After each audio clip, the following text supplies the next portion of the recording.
Hello बच्चों, आज मैं आपके लिए क्लास 9th की साइंस की वर्कशीट नंबर 23 लेके आई हूँ, जिसमें लेसन चल रहा है जीवन की मौलिक इकाई।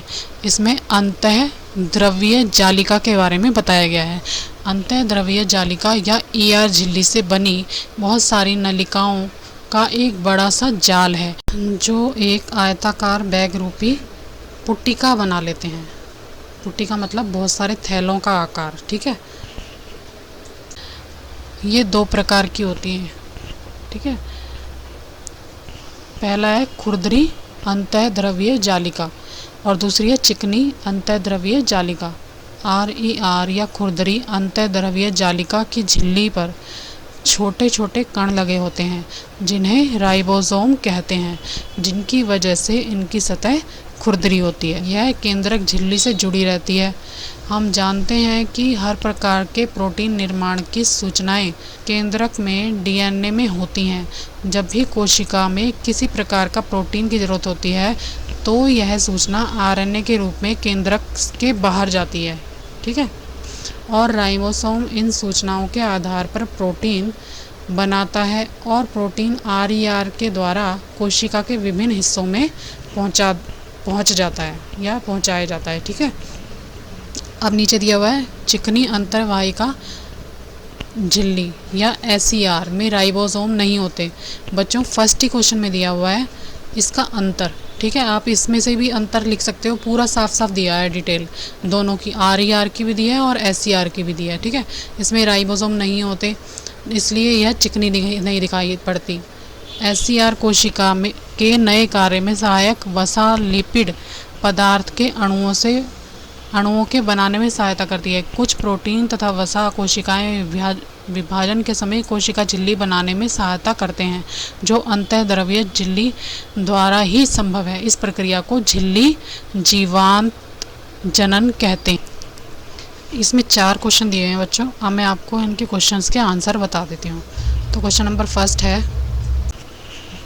फर्स्ट क्वेश्चन है अंतःद्रव्यीय जालिका के 2 प्रकार के नाम तथा उनमें अंतर स्पष्ट कीजिए।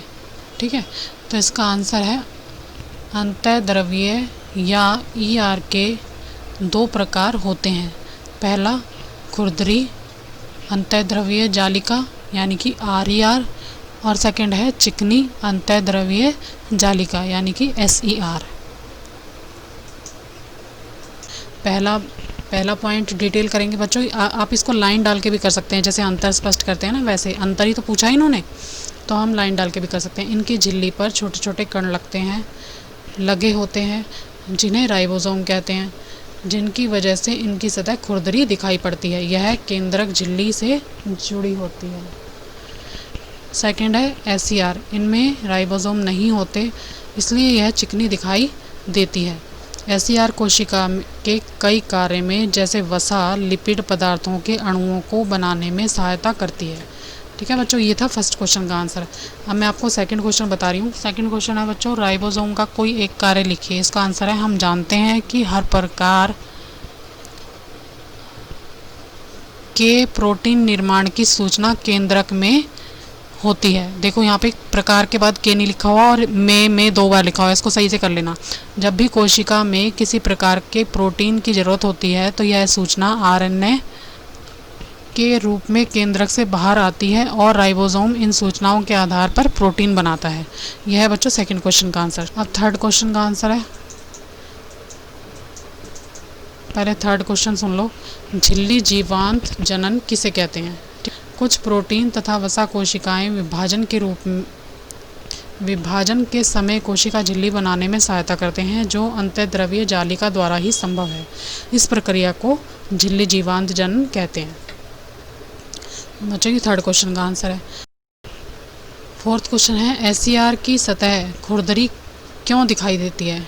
ठीक है, या दिखाई पड़ती है। SER की झिल्ली पर छोटे छोटे कण लगे होते हैं, जिन्हें राइबोसोम कहते हैं, जिनकी वजह से इसकी सतह खुरदरी दिखाई पड़ती है। ये भी वर्कशीट में साफ साफ आंसर लिखा हुआ है। ठीक है, इसमें 4 ही क्वेश्चन दिए थे बच्चों। आज की वीडियो में इतना ही। अगर मेरा वीडियो पसंद आए तो मेरे चैनल को लाइक करना और सब्सक्राइब करना। Thank you very much.